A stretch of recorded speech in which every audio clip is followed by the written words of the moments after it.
சுவாமி ஐயப்பனின் கதை. ஒரே தொகுப்பு. ஐயப்பன் ஹரிஹரபுத்திரன் என்று அழைக்கப்படுகிறார். இவர் விஷ்ணுவின் மோகினி அவதாரத்திற்கும் சிவபெருமானுக்கும் பிறந்தவர்.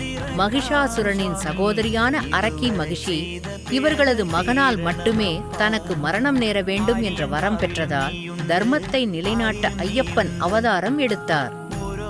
ஐயப்பன் பந்தள நாட்டு மன்னன் ராஜசேகரனால் பம்பா நதிக்கரையில் ஒரு குழந்தையாக கண்டெடுக்கப்பட்டார்.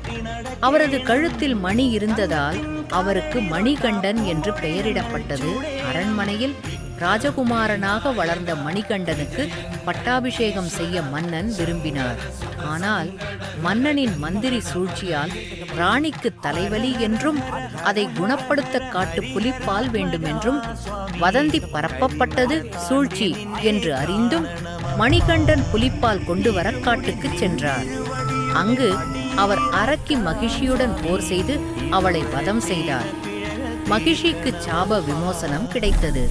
பின்னர் தேவர்கள் அனைவரும் புலியாக மாற மணிகண்டன் ஒரு புலியின் மீது ஏறி அரண்மனைக்கு திரும்பி வந்தார்.